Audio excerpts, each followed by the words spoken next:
right, we're live.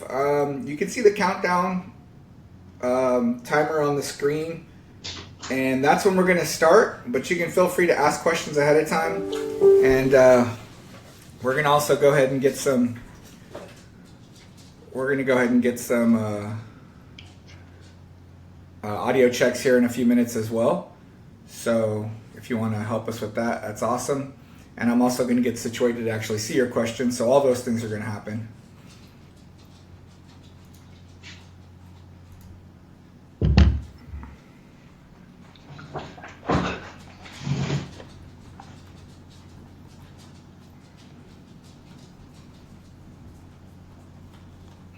Make sure I'm streaming the right output.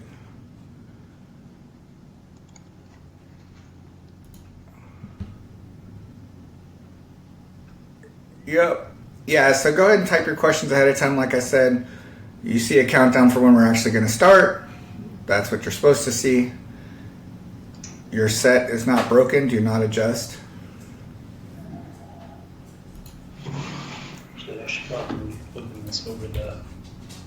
It's right here, but you got it? Okay. You should be able to hear Isaac and Eric too talking in the background. Type it up if you can. And, Yo, yo, yo! And also, if you have like bad background music or anything, bad background sound from my mic echoing, let me know. But go ahead, like I said, ask questions ahead of time. I can see your comments. Yo, yo, yo! And also, if you have like bad background music or anything, bad background sound from my mic echoing, let me know. And there we go. That was a few minutes ago. I turned it on for a second just to hear that. So.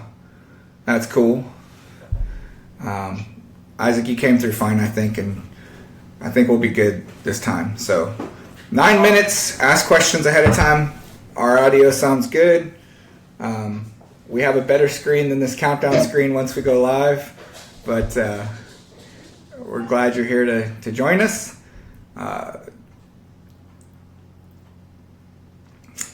Let us know your questions. Share it out to your friends if you're so inclined, so that they can join as well. Share to your kingdom pages, whatever. Everybody loves Stabchats. So, we definitely want to get as many people in here as possible so we can do this this AMA.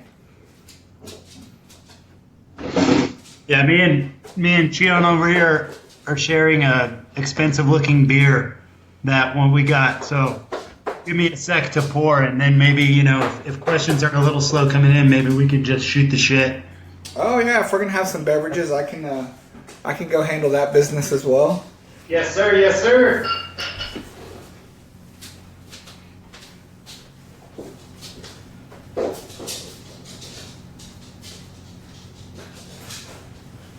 Let's see. Go to the chicken shelf, yeah. The collection. Oh.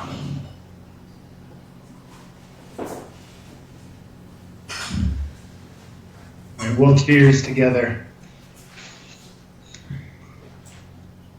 So that's going to have a little bit of sediment because it's been sitting so long. Yeah, it's just meat. Like, you're fine. Just kind of don't drink it down past that point. Should be good. This is turned. Like, we'll see. There's like no. Every beer that I have from Mike, I'll show you my ride after this fall. Every beer I've had has been great. Yeah, there's still a chance that it might be a little, Yeah. All right. If you're so inclined to join us, I have acquired some nice bourbon. They have a nice expensive beer over there. So, yeah. Toast it up with us here in a few minutes. Again, if you have problems with the audio or echoes, let us know. That's another reason why we went live kind of early. And to give you guys a chance to ask questions if you want. It's not like we can't fill the hour with our own conversation if we get to talking about fighting, but we definitely want to answer you guys' questions. So I see Kat already asked one, and I think William already asked one. So, get them up and get them in there early so that we make sure we get to it. Yeah. Well, first of all, I'm gonna start. Cheers. I'm gonna start this. So, Cheers, One Grind Nation. Cheers, Dalos.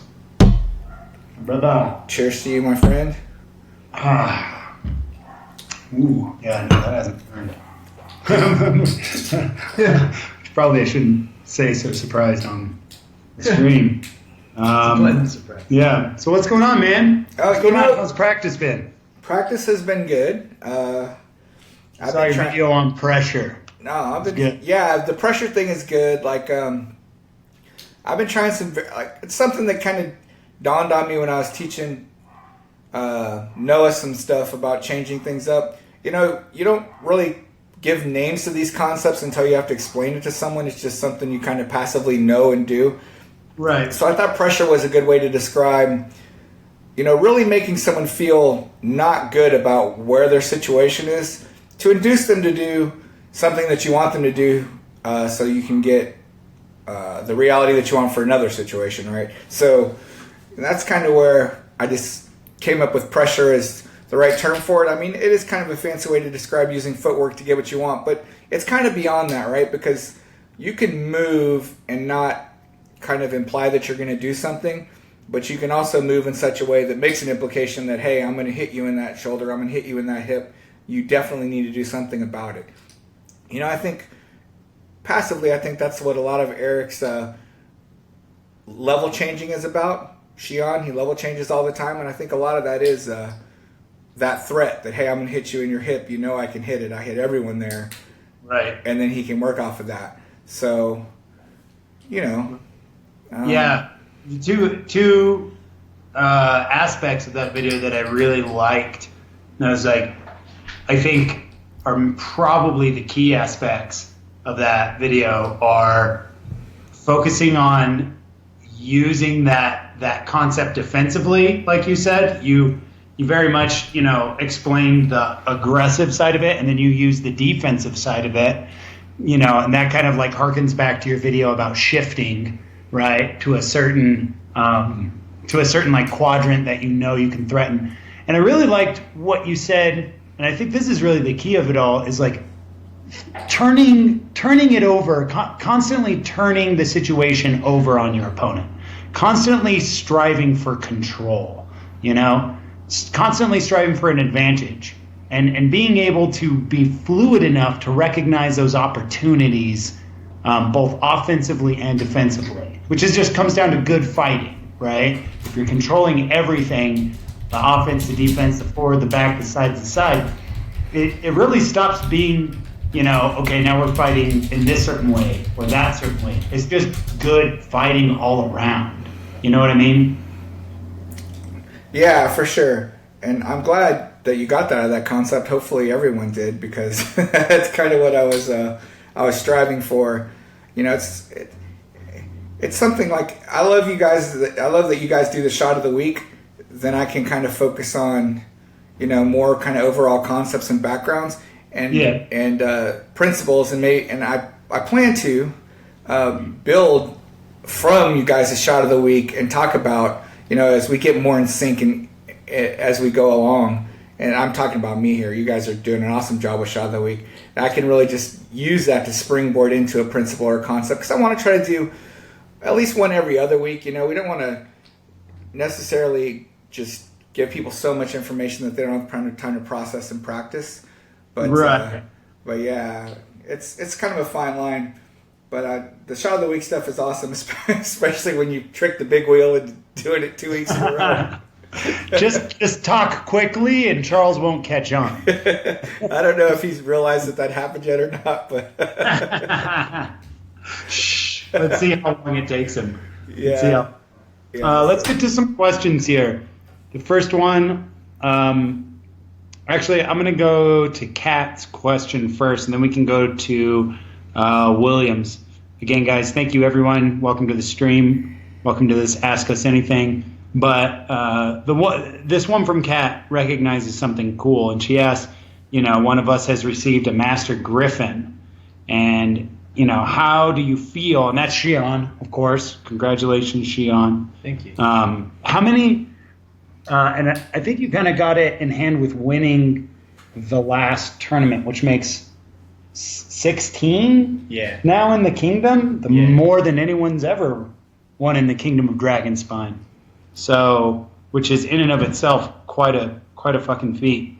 But how do you feel? Kat's asking, how do you feel about the Griffin Award and its masterhood? Like, do you see it more as like a tournament thing or an honor thing or both, or like it seems like a lot of people kind of have different concepts as it's like a less straightforward award than most of the fight, like the Orders of the Warrior. Yeah, I mean, it for sure goes hand in hand with, you know, non-tournament days, you know, in practice too, because people in the know, you know, will know if they have like, you know, a tournament side to them, and that's where you kind of have to prove your you know, when it I don't know if it necessarily matters, but you know, when it matters,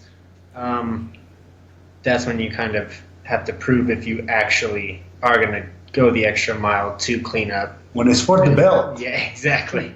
So yeah, and I've always kind of thought the Griffin Award was super cool, that it recognizes people that do play the game correctly when it does actually matter. You know, they go the extra mile to do that. And I feel like, you know, it's kind of overlooked because you're kind of just expected to do that.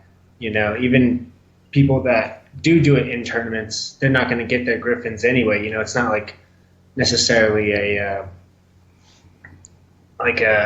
given thing. If you take your shots on tournament, here's your next Griffin. You know, it's pretty difficult to get, I guess, because I haven't really seen that many Griffins given out, I guess, in my kingdom, or I mean, I can't really say for anywhere else, but I haven't really heard of that many out there. So it's like, so it's kind of about not only recognizing the battlefield, like your honor, your shot taking, it's also kind of recognizing, I guess, the expression through your fighting of the amount of time and effort that you put into it, the skill, the prowess, and you know, like the corresponding, the time that it takes to get to that point and compete at that level. Yeah. And still kind of like keep that sense of honor intact, right? Keep that sense of shot taking intact and adhering to kind of the rules of play. Yeah.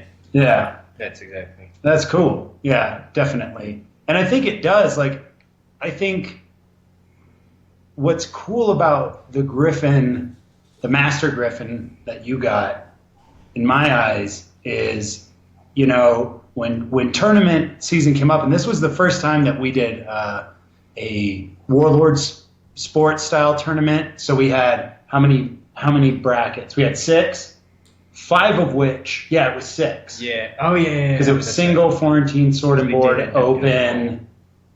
No, so 5. But then 4 were bracketed. 4 had pits, and there were 20-minute pits. Yeah. And then we had to go fight like the top 10 of every bracket, or of every pit rather. And that was tough. It's like you were in it, I was in it, Sane was in it, Ilmarin was in it, Relkor was in it, Jacob was in it, you know. Tisco was there. 5 of those right there are like decent warlords. Tisco was in it, Dom, Lamau, Calebra, who fought really well, Ed. I think Amtgard and James, I'd be interested to hear what you think about this, because I know we've kind of talked on it in the past, like the level, the athleticism, the skill level is it seems so ridiculously high right now that, you know, I trained with you for that tournament and it was like constant. Yeah. Multiple times a week, lots of really hard fighter practices, plus working out on the side. So I kind of feel like the Master Griffin is also recognizing maybe what the sport within the game of Amtgard is kind of turning into. You know what I mean? Mm-hmm. Did that make sense, James? Yeah, it did. And to me, just to take a minute to get sidetracked for a second, at the Keep tournament, one of my favorite moments was when Xion was fighting Peter the Quick. And from my perspective, and I don't really know what happened for sure, because you can never tell 100%, But from my perspective, Xion got a pretty clear win with the headshot. That came off his head, hit his shoulder, and there was some question about it. So Eric was like, "Let's do it again."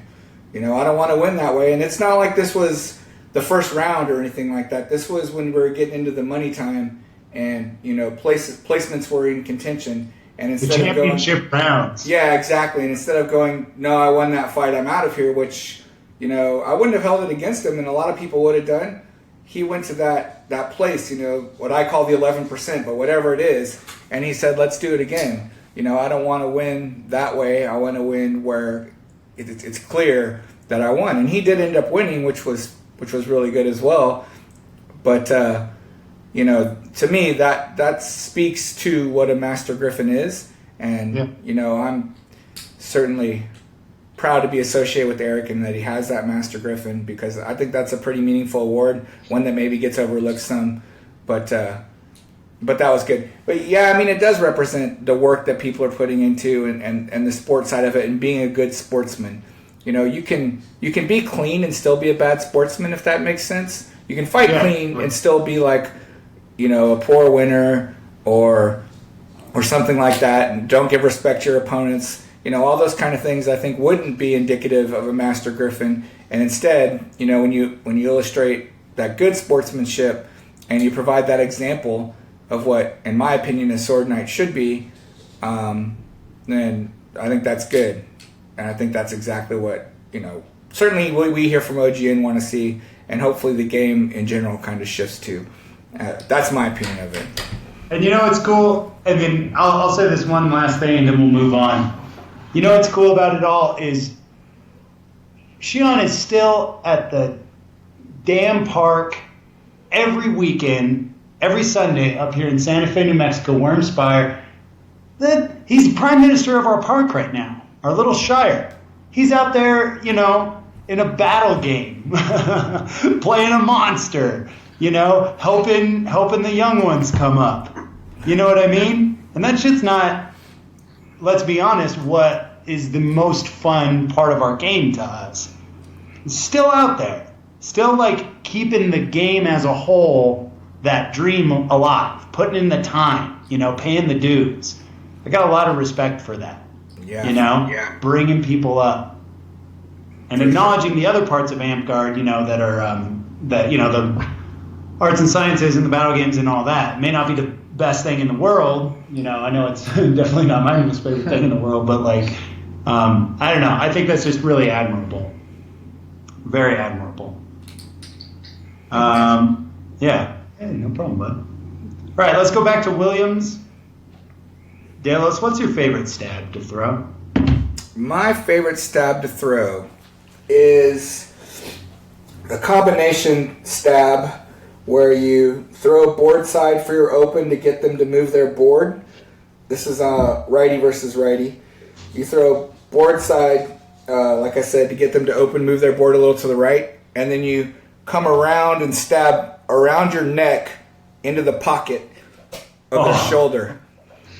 Like from behind your neck. Yeah, exactly. You go behind your neck and stab them in the pocket. That's my favorite stab to throw.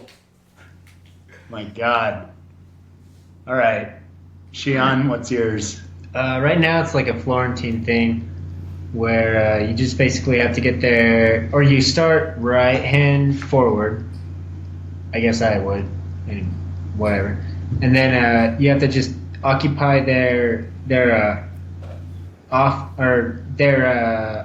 whatever. Oh my God, their right hand, I guess it would be, with your left for a little bit, and then you stance switch, and you basically just, before your foot lands, you stab them with your left hand. You have to get them to kind of block out wide with their right hand, but you can, I guess, match it or whatever, and just flip whatever I'm saying. So you're kind of like putting your left hand to the inside of their sword, and then doing like a whap with it. No, not really, man. I guess you would like just go out and just occupy whatever. So you're using their left hand, so your left hand, switch and go under, and then just stab. Oh, so they're still out here going like, oh shit, go to block, but whatever shot's going on here. So you have to like kind of go right here and do a couple like reachy things, maybe like some pivots with your right hand Right. or with your right foot, and then just go under as you actually do a stance switch, and then just do a little stab. You don't even have to really extend your arm out, Right. If you're switching, can stab them, Yeah, I like So you those go, little go stance from like switches. far to, or kind of like middle to not really close range, but not mid range anymore. Yeah, it's almost as if you're kind of like the stance switch kind of puts you in like a weird sort of spot between middle and far, or Yeah. middle and close. And depending on how they react, like, do a lot of people step into that stab as you're? Yeah, exactly. So you can kind of so catch it's like them a at bait whatever in? range they Yeah. it eventually goes into, so they can be when you're at full extension, when your foot lands and, the stab ends with your full arm extended, or it can be as they're closing in, stepping anywhere, Sure. catch them a little earlier. Dope. What's yours? I like the drop stab, like kind of like you. I like using my opponent's forward momentum against them, and so this is a board against board stab. I like getting real tall and kind of like advancing towards them, or maybe shuffle stepping towards them, but like slow, right? So I kind of tone down the overall like rhythm, The tempo, tempo, of how I fight, and I just kind of like move forward a little bit. And then generally, if I'm fighting another boardman, especially one that's tall and and likes to fight tall, right? As they advance, I'll take a quick step back, like just a little hop almost, little hop, level, like really rapidly, way more quickly than I advanced forward. So there's a tempo change. I advanced forward kind of slowly to initiate a reaction. Then when they react, I quickly change my level down and essentially like use my sword like an uppercut into their stomach. And no, I don't try and actually like punch somebody. I'm not advocating for that. But the same kind of motion as an uppercut coming from my hip. And a lot of times it's almost as if they like step onto the stab, which stabs them in the lower kind of abdomen. They kind of try and match your level change. Right, so they're trying to match my level change and coming forward, and I just go up and underneath them. Yeah. I can't do that to James. He's shorter than I am, and he's fine with fighting low. So that sucks for me. And I'll never get to do it on James, probably. I'll have to add one. Mathematician. That's a stab, right? Let's move on. No, I'm just kidding. All right. So Nate Frederick wants to talk about the different shield strapping configurations and what do you feel is most effective. Nate, where Xion and I are from, our kind of style, I think, the way we fight, which we fight differently, but we definitely have a style out here in the dirty Southwest, is one that, like we've been mentioning, has a lot of level changes to it, and we tend to fight low and do dynamic level changes to lower quadrants. So a lower strap shield kind of works out for us best. I think there's some validity to what like Brennan says, where he's, if you're gonna learn sword and board, learn how to do a center strap shield first. I think that's kind of valid, but I think it also I'm a big advocate of trying a lot of stuff out and seeing what works for you, right? Like the way that we learn to fight and the way that we learn to kind of use our bodies during fighting, we develop certain habits and patterns that are just way more conducive to a lower strap shield, I feel like. Getting low and protecting our shield side shoulder, while at the same time, being able to threaten the sword side hip against most boarders. you know? So I think it's mostly, you know, if you're looking to learn the like pure aspects of shield work, you know, that's probably a good place to start is center strap. But, you know, don't be afraid to go outside the box and try something different, you know? Don't be afraid to put time into something that's going to make you think about fighting differently or creatively, because that's inevitably what this is, you know, a form of creative expression, I think. Definitely. Yeah. What do you think, James? So that's actually, to me, it's a shield type question, right? So if you have an all foam shield, they tend to give more. Like the very nature of a dome shield means you kind of can put it on your shoulder, and for the most part, you don't have to worry about shield side shoulder that much, as long as you know how to use movement and maybe a little bit of slight leans, not super big leans. But that's not so with a flat foam shield. So I think, and I haven't used one a ton, but I see a lot of people do strap them low, and I think that's what, well, I'm pretty sure that's why. They need that extra amount of foam above their shoulder so that you can't just get smacked hard enough that the momentum carries it through and hits you on the shoulder anyway. Whereas you can smack my shield as hard as you want, you ain't hitting my shoulder because it wraps around to some extent. And right. so to me, you know, I hook it on, center strap is good, and I can use my body movement and my movement with the dome shield center strapped and be fine. I don't think I would recommend strapping a dome shield low, because what would happen then is where you would normally be able to hook it on your shoulder, now you've raised it kind of up above that shoulder spot, and then it's kind of going to be loose out there, as it were, and able to kind of get maneuvered around. I have used a foam shield before strapped low. I've never used one strapped center, so I'd have to play with that to some extent, I guess, although I doubt I will, just to be honest. But if I did, you know, I think I'm a big advocate of center strapping, but I think that's because of the type of shield I use. Probably if I was using the shield that you did, that you guys do, I would probably strap it low. Yeah.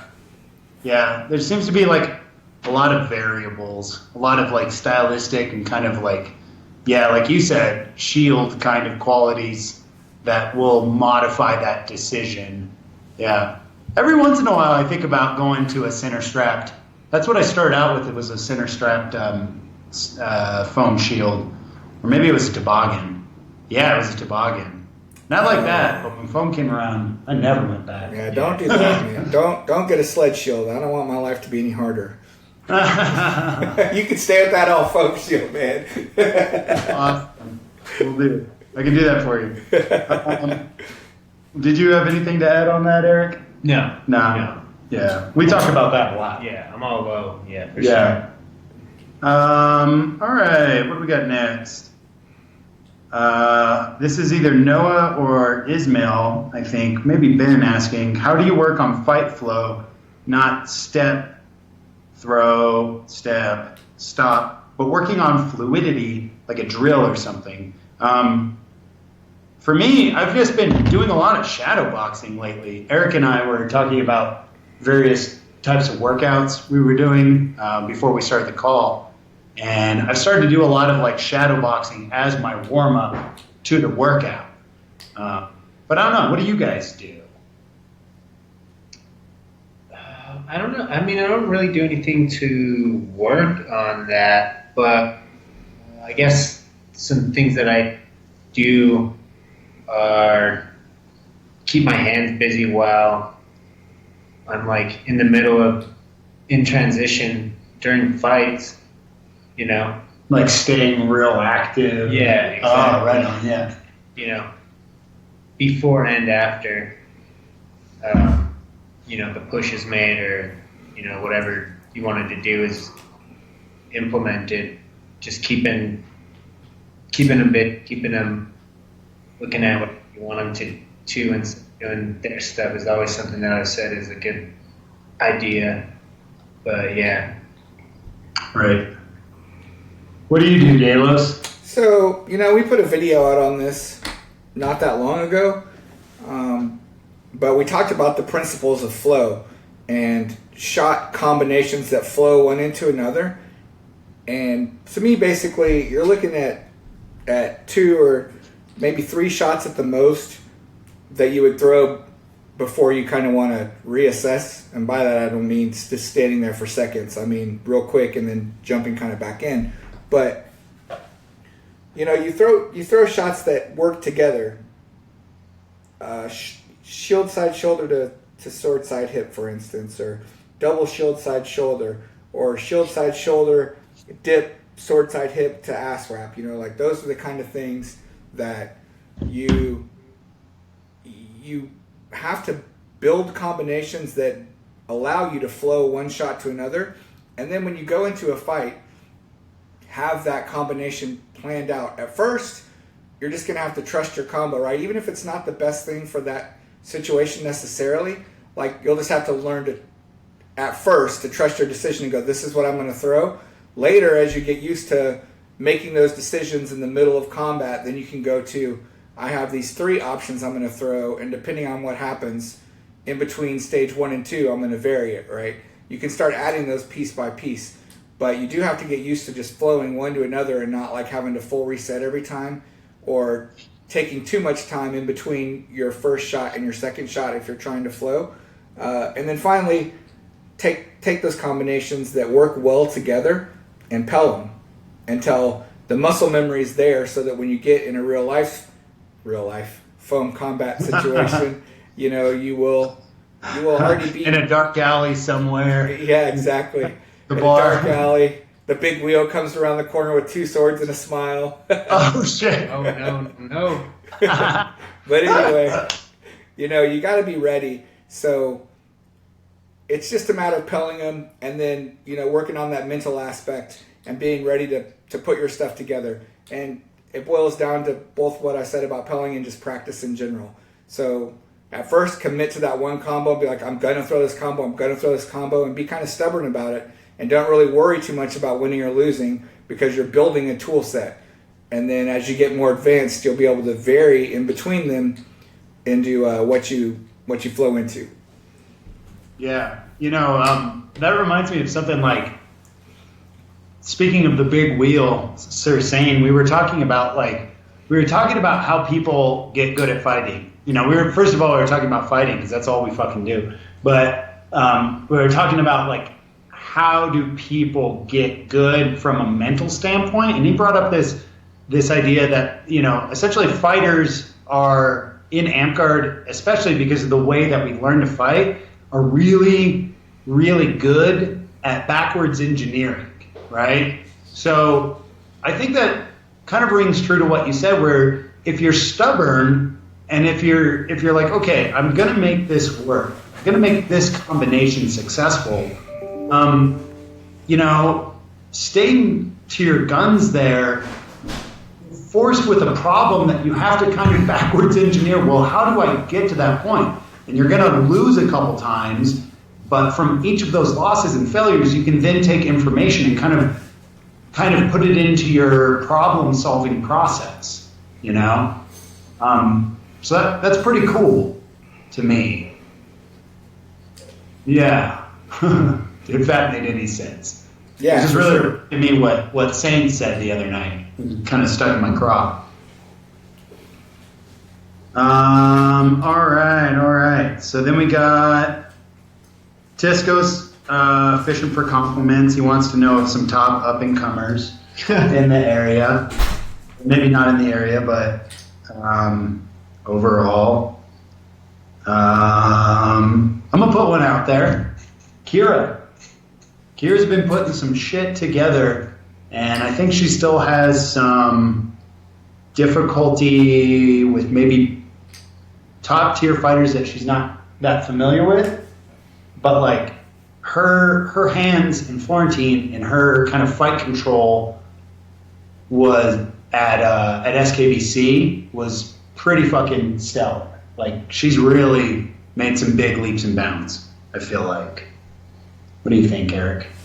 I would say Travis, you, Tisco, Lamau. Of course, Bethel. Oh, for sure. I'm trying to pick other people that, obviously I'm very biased for Dolphin, but he's holding stuff down out there in the frozen north of Minnesota. Guess he still counts as an up and comer. Yeah. Nick. Luis. Oh yeah. Sinew. For sure. Armand. I don't know. I feel like there's a whole crop of guys. Yeah. Do you feel that way? Yeah, I think our message is getting out, and we're helping. Not to give us all the credit, but Go ahead, please. It's definitely making a difference. Everyone working together to get better is making a difference. I think Lily, Jamie from Minnesota, and my own Squire Morpheus are both making the rise and adding a lot to their skill set as well. So, I think those guys are, as well as I want to second the Path of the Dragon guys are doing it the right way. They're building each other up, working together to build a skill set. Asking questions of people that they respect and training hard, and that's going to pay off. I mean, it already is paying off. I told Travis the other day that just fighting him between when I fought him at Tennessee and when I fought him at SKBC, I could tell the difference, and that was only a few months. So, I think that they're doing good things up there for sure. Minnesota's the same way. You got Jamie and Mo pushing each other. Basically, anywhere where you have at least two people willing to push each other, like Noah and Nate, that's Crix and Megiddo.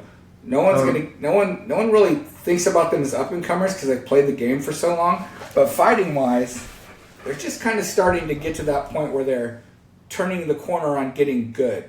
Like, I don't know if that's a vague term for you or not, but to me, I know exactly what that means. Where you're just starting to make it where good fighters have to focus and fight you, and at least put some effort forth to really give you a good fight.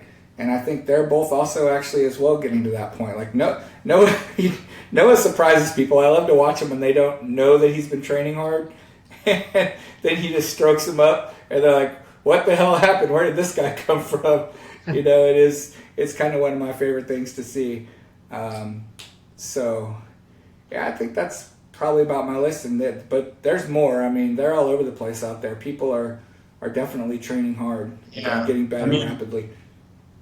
It just seems like I don't know, and I don't know, James. I think you would probably know a little bit better than Xion and I because you've been in the game and you've been at the top for so long. But it seemed like a couple of years ago, there was kind of a dearth of people turning that corner, like you said, and longer than a couple of years ago, longer than a few years ago. I would say maybe 4 or 5 years ago. It seemed like there was kind of the pendulum was swinging a different way, if that makes sense. And then, boom, there's tons of really hungry, really sharp, smart people around that are, making pushes, making moves, and working on the fight game and doing it, like you said, the right way. And it seemed like pretty sudden to me. It could be that I was just utterly oblivious, which is most likely the case. But I mean, is that generally the way things kind of go? Speaking from the perspective of somebody that's kind of been around a good long time in the game. Is that the way it goes? Yeah, you could say old man. Yeah, it's kind of a generational thing, really.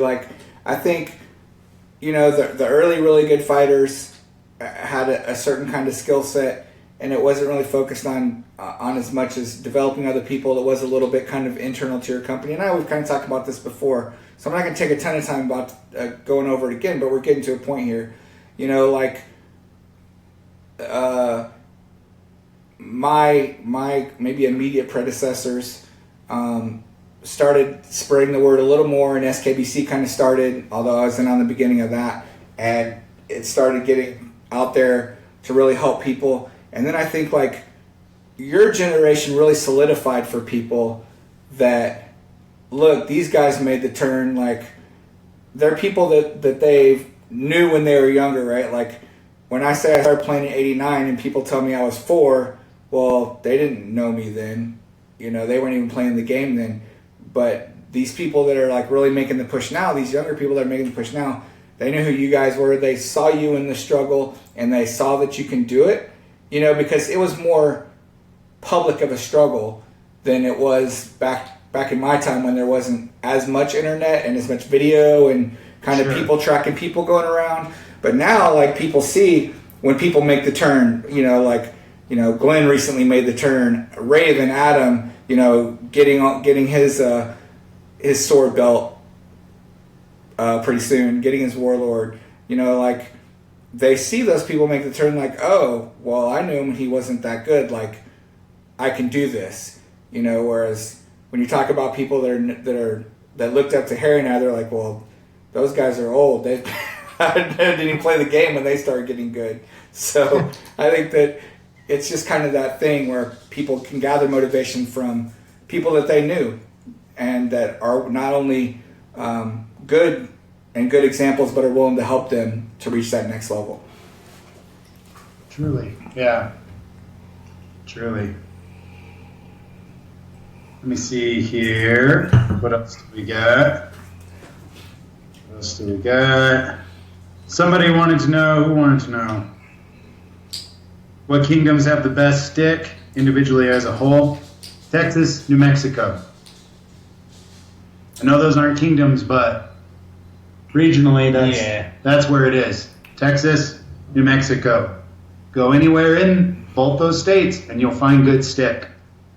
You know, not to poo-poo the other kingdoms or whatever, or some of the fighters, but if you want the best stick, Texas, New Mexico. Get at me, dog. The dirty South. The dirty Southwest, baby, in the dirty.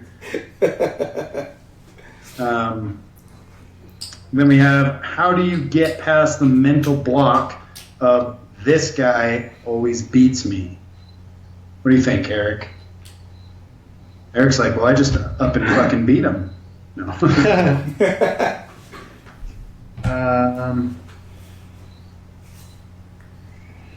I guess you can't really look that much into it, you know, as you can't be that hard on yourself. You can't take the losses so much because they're going to come consistent from what it sounds like. So, you know, not beating yourself up about it and not dwelling on it, making too much of a big deal about it is probably the best, because the more that they're in your head, the more percentage you're giving to them, if that makes sense. You know, you're taking away, you're only giving them, you know, 80% at that point, because they're 20% more in your head, because you're playing their game that much more. You're reacting that much to what they're doing. Yeah. So I would say just keep working on stuff that you want to work on, and don't look at it as much as a loss, as much as like a learning process, if that makes sense, you know? Totally. Yeah, no, I think that's to just build on what Xion said. That guy that rents space in your head, you know, you're letting him do that. And the reason you're letting him do that most times, and it's definitely easier said than done, but every single time, not even most times, every single time, it's because that person is exploiting a failure of yours, right? Of your own. And either you are denying what that failure is, or you are blaming, or you're not recognizing it. You're putting someone else's face on that deficiency in your own game, in your own ability. And that's why as you get better and better and better at fighting, you know, your big aha moments, your big epiphanies that change your game become the most minuscule adjustments, you know? oh, my stance is a little too wide. It's not, oh, I learned this crazy new shot anymore. It's my stance is a little too wide. I'm a little too on my heels. I'm not moving my feet. My defense is off in a certain way, right? So you have to constantly, like Xion's saying, like, it's a learning process, and the subject matter is yourself. So you have to constantly be self-reflective. Remember, guys, you know, the real enemy is not anybody. The true enemy is yourself. You're the one that's competing against the person you were yesterday. You know what I'm saying? So the only person that should be occupying space in your head should be you, right? But it's natural that it happens. It's totally natural. It happens with everybody. That's why competition is such a thing, and it's so exhilarating. But at the end of the day, you need to be able to introspectively and very critically analyze your own deficiencies, and then all it does is just come down to time and effort. How much time and how much effort are you willing to divest and invest in your own development? You know what I'm saying? On that point too, and I think you covered a good portion of it really well when you talk about problem solving, right? Fighting is just problem solving, so you have to break it down and solve those problems. Sponge told me something that was very telling to me. He's like, for a long time, you and Harry Arthon would just pretty much have the best of me every time until finally I decided, he didn't say I decided to disrespect you. I think the best way to say it is he decided to stop over-respecting us and not like deciding that we had some kind of infinite game plan on him that was bound to beat him every time he tried anything, and that he was just going to go out and he was going to fight, you know, kind of like Eric said, he was going to fight his fight and do it his way, and that he was that he was good enough to win, which he is. But you know, for me too, the other thing about it is, and this is the piece that a lot of people fail to mention, when you do get a win, you have to treat it the proper way. And by that I mean celebrate yourself a little bit. When you finally when those wins come in, like, and they're few and far between, like, you have to take the time to enjoy it. Otherwise, what's the point? Like, you're beating your head against the wall over and over again, and the wall finally breaks, and you're like, well, it finally broke, but next time it's not going to break. Like, that doesn't do any good, right? Like, you've gone through all that effort, and you finally won, and you don't get anything out of it, really. Like, you get you don't get any enjoyment from it. Like, when I finally beat my jiu-jitsu teacher one time out of 1,000, that was the happiest day that I'd had in so long, because I'd been rolling with him and training with him for so long. And, you know, every time I went into a fight, I was like, I can win this fight. I didn't most of the time, but when I finally did, like, I enjoyed that moment. I took the time, you know, to be super happy, and, you know, I couldn't stop smiling. I went home happy. You know, you got to ride that high for a couple days, or you can if you think about it the right way. But if you're just like, oh, I finally won one, it's no good. It doesn't help you any. So make sure you take the time when you get those wins to enjoy them. And then, you know, they say success breeds success. That's why. Because you're giving yourself that positive feedback instead of that continuous negative feedback. For sure. For sure. Santi, what's up, my brother? Asking about whether we prefer the Warlord Sports tournament format. And do we think it's a better way to seed fighters than the usual Order of the Warrior? I don't know. I've been still thinking a lot about that tournament we had there in Dragonspine. It was definitely one of the toughest tournaments I've ever been in my entire life. You know, it was fun. It was a great time. We ran, I would say, you know, not so much about the seeding, but I think having 20-minute pits before each, you know, then you got to go fight the top 10 motherfuckers. That was rough. That was brutal. That was absolutely brutal, you know? And I think it made for some pretty wacky results, you know, or definitely didn't make for that, but contributed for some pretty wild kind of like results in brackets that normally have a set pattern in our kingdom. So that was kind of a little interesting. I think 15 or maybe 12 minutes is the way to go, with a 5-minute break between that and the brackets, because we were hitting a 20-minute bracket, right? We were hitting a 20-minute bracket, and then we'd get like how much time before we had, or 20-minute pit, excuse me, I keep saying bracket, a 20-minute pit, and then we got sometimes like would essentially have a minute or two and then turn around and go fight again. Yeah. You know, if you were the first draw or whatever, or the last seed or something like that. But I like them. I like them a lot. I think they bring a level of athleticism to, and endurance, both muscular and like cardio endurance, to the tournament kind of format that you don't really see. And I think that's a positive thing. I think it's indicative of where foam fighting is going, becoming, you know, way more refined of a sport, so to speak. What do you think, Xion? Yeah, like you said, the timing was kind of rough, but overall the format is I like it a lot. I like it better than the usual format, just because, you know, it's a reality. Sometimes you do get easier brackets than somebody else, you know, and you have an easier time up to the top than other people do, you know. Yeah. But you know, it's something that the World of Sports format kind of alleviates, and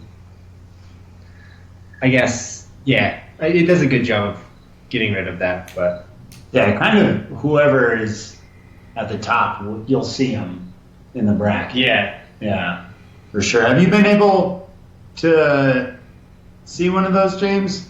Yeah, I've witnessed it, and I just think in general, I like the idea that new people that would normally be one and done type of fighters get more opportunity to fight in that tournament setting that's more serious. True. So they'll get more opportunities to learn. Instead of just like, oh yeah, I entered a tournament and then I sat there for 45 minutes while the good fighters resolve business, you know. Like, I think that way they get to get in a lot more times and see how they fare. I mean, to me, I think you want to kind of game the system, right, and not exert so much effort in the pit. So you don't want to keep winning all the time. You want to come in at like 8 or 9, just to make sure you're in the top 10, and then have a lot of energy left for the top brackets maybe. But I say that, and then I wouldn't be able to do it. Like, I would do the exact opposite thing. But I think like, to me, the fact that new people get a lot more opportunities to fight is good, because it'll help them get exposure to tournaments. So I think in that sense, it's good. Totes. What do we got here? We got the obligatory, what advice would you give fighters who wish to be warlords, and what should a warlord have and or be, by Esli Rincon. Good question, Esli. Always worth divulging into. Dalos, do you want to start this one? Yeah, sure, I can. And she actually visited us a couple weeks ago. Nice. So that was cool. Obviously. Yeah, but to me, you have to have the drive, right? And I know we say this over and over again, but when you talk to people who have made that turn, they made a push and they fought a lot of times a week, and they maximize the amount of time that they have. So even if you can't fight 6 times a week, you can maximize the time that you have by fighting against people that are good, right at your skill level, a little bit better than you, that really challenge you and want to help you to get better. So you definitely want to, if you don't have a good fighter practice, then start one. Like, take it upon yourself to get one going. And then I guess the second part of the question is, what should you be after that? I mean, to me, you should be an example all the time, because once you get any kind of title in this game, the people who are aspiring to be what you are supposed to be are looking at you to see what that means. So if you're constantly out there doing things that set a bad example. And I know that maybe that's knighthood, but I think that simplifies it too much. To me, you should strive to be that good example for people that people can follow and, can look up to, and have that person, that touchstone that helps them go, oh, that's what a warlord is supposed to do. They're supposed to help people. They're supposed to, still be very strong fighters on the field. You can't go hide. Like, you can't go get your warlord title and never take the field again. Like, that can't happen. But, you want to be out there, being that example, and giving people, someone to look up to, and positive reinforcement from. Absolutely. Yeah.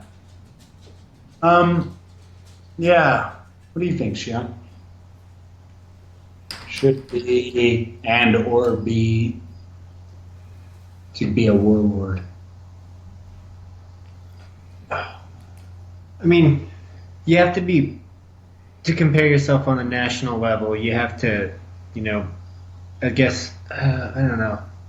Yeah, you get into a weird question of like, because, and I'm not trying to talk shit about anybody, but you get into a kind of a weird question of like, well, what kind of warlord do you want to be?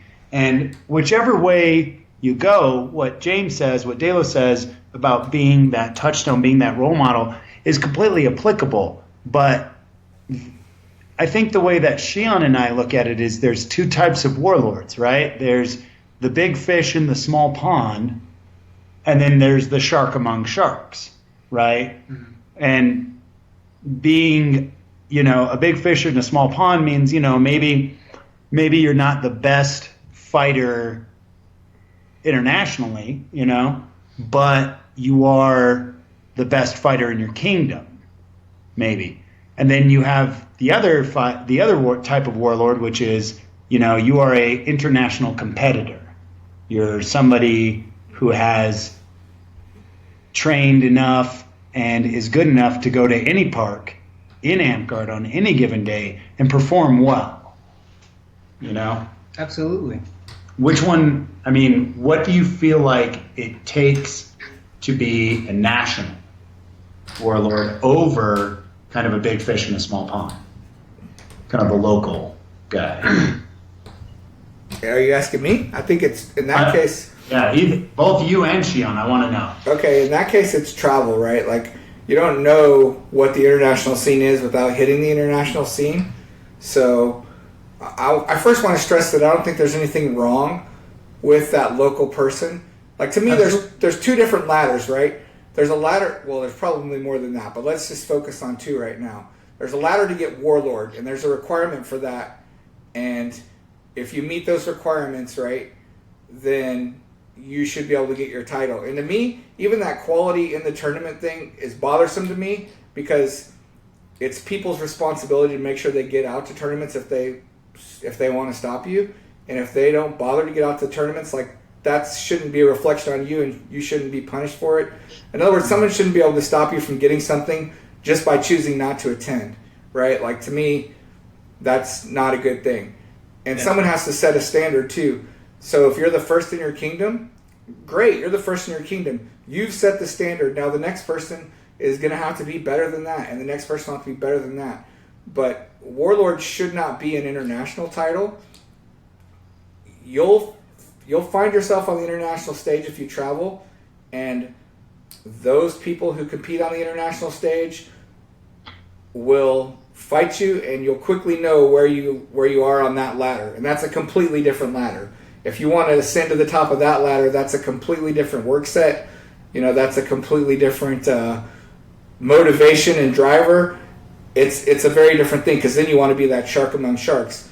But both of them are fine to me, as long as you take the time, right, to help people and be an example. And if you're the big fish in your small pond and you set a good example in your small pond, then that guy who does want to come out and compete on the international level, he'll do that with having you taught him to be, honorable and a good sport and call his shot. Things like that are important. And so I think that's kind of, I guess, where I come from on it, my perspective. Yeah, I agree with James, for sure. Yeah. It's all about travel. You know, want to put yourself out there and be, you know, part of the the group that, you know, is able to compete at that level. Then, you know, you'll put in the work. There's enough information out there. There's enough resources. You know, if you have people within, you know, an hour or two that are also trying to get super good, meet up and, you know, make something happen, you know, because it's definitely possible. You know, and then, you know, traveling around, comparing yourself, testing yourself against, you know, people that you see are doing super well on the field is also an indicator of what, you know, like James said, what ladder you want to take. You know, if you want to be okay with doing okay against them, but smoking your park and everybody within an hour, then, you know, that's totally fun. You know, you are a warlord in that area. But, you know, it is a title where you have to be, you know, it's in my opinion, supposed to be like one of the top people in the game. You know, like Isaac said, you're supposed to be able to go to any park and do pretty well, you know, on any given day against anybody there, if you are a warlord. So that's, you know, I guess a little combo of the two. Yeah. Yeah, to go off of what Xion's saying too, is you know, I think Xion's kind of getting at the dedication kind of side of things. Like, more than anything, whether you want to be kind of the local hero, the big fish in the small pond, or you want to be, you know, internationally, you know, a competitor, you have to have a love for this game. You need to really seriously kind of like take a step back and be like, well, what do I love? Do I love the idea of being a warlord and, you know, whatever that entails? Or do I really and truly, for whatever reason, just love the idea of hitting my best friends with foam-covered sticks? Because that's what it is, right? Like, at its core, every true warlord, whether they're, you know, a local guy or an international guy, if they're really worth their salt, you know, they're obsessed. Mm-hmm. They're obsessed with this bizarre lightsaber tag game we play, right? And at the end of the day, that's what drives them. That's what motivates them. That's what pushes them. It's not necessarily the guy who's like, you know, a monster hunter, who's just looking to be the best there ever was and doing that by measuring themselves against other people. That's definitely a part of it and a very important part of it. But, you know, if you're not constantly measuring against yourself, first and foremost, you know, even if you get there, you're not going to keep it. You know, you're going to fall off. You're going to get bored. You're going to burn out. The true guys in this game, in this sport, that stick around are the guys that are still to this day, no matter how long they've been in it, James, obsessed, completely obsessed with the sport, you know? So dedication, I would say, you know, one of the things you have to do is really kind of analyze and figure out what you love about the game.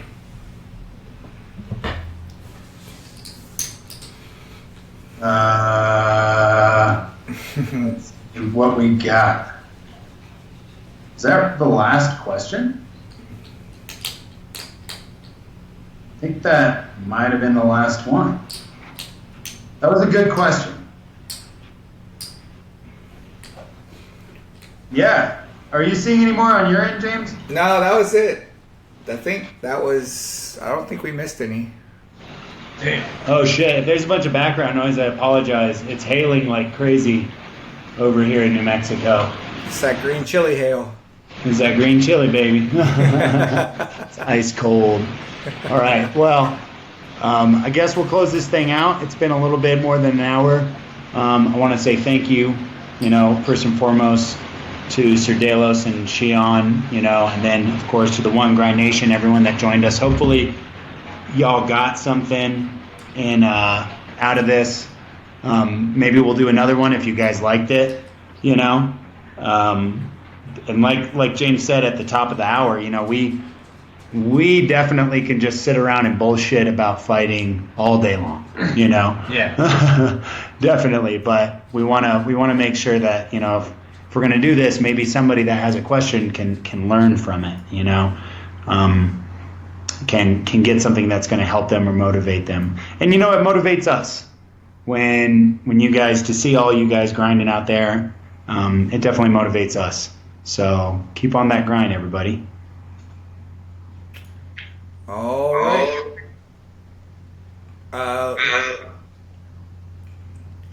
Get a little echo going. Okay, so we're gonna keep close it out. Keep on the grind, like you said. Look for the OG and first to 10 challenge. Oh yeah, do you want to talk about that a little bit? Yeah. Maybe for those that ain't heard. Yeah, just throw it out there again before we sign off. Little announcement time.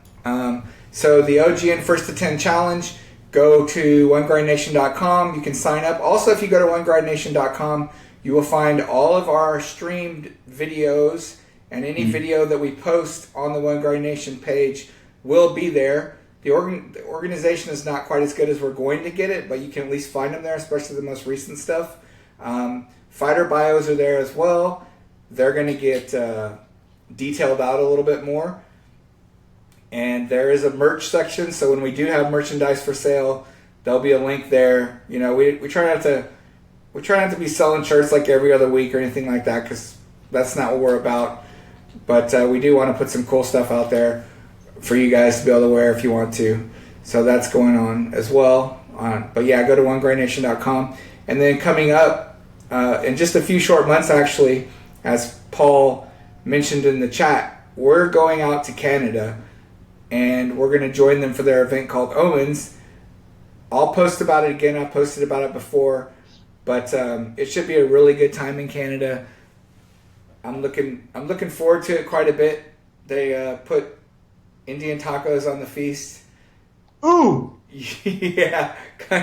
So that made me super excited when they did that. But just there's a lot of excitement out there, and we're definitely looking forward to getting out there and helping them out, helping them have a really, really good event. Like, it's our goal anytime that it's an OGN official visit, we want that event to be like the best event that you've had in your history. So we kind of go out of our way to do the things that we do to make that happen. Now, you know, we don't put on battle games, we don't do feasts. That's kind of not in our wheelhouse. But we do teach classes. We ditch until no one wants to fight anymore. You know, take all comers kind of thing. You know, those are the things that we can do. Definitely help people in one-on-one situations. So join us up in Canada. It should be a really good time up there. And then I guess more immediately, Gnome World Wars coming up. The only OGN person going there, as far as I know, is Megiddo. But definitely look for Megiddo and fight him. You know, call him out. Tell him you heard he was good. You know, whatever it takes.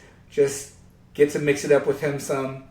Because he'll be out there for Gnome World War. And then Clan, obviously, we'll all be at Clan. So that'll be a fun event. And yeah. I've been kind of pimping Forest War for Clan, because Forest War has always been kind of special to me, because growing up in Amtgard, Forest War was always a big deal. He kind of made that war pretty special most of the time, and would call out various people, and it was usually like the best battle at Clan. So that's why I asked him to do it again, and the Warocrat for Clan agreed to let him do it again. So it's on the schedule. Greasy agreed to provide an after-war snack, so that should be really cool. Yeah. So this war should be pretty off the hook. M-Hog and potentially Crix, if he's coming, but definitely M-Hog and Forest are going to put their heads together and make it, you know, a Forest War for the ages, because it could be years before we have one again. So, you know, those are kind of the things we have coming up for the foreseeable future event season. So find us at those events. Man, grab us.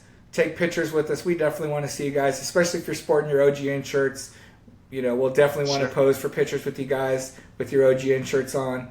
We really appreciate the people who buy those. That helps us to, buy better equipment, travel a little bit,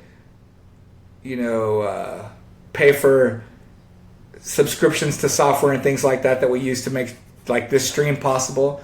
I do this on a piece of software that's a subscription-based software, so all that kind of stuff helps us. So we appreciate that as well.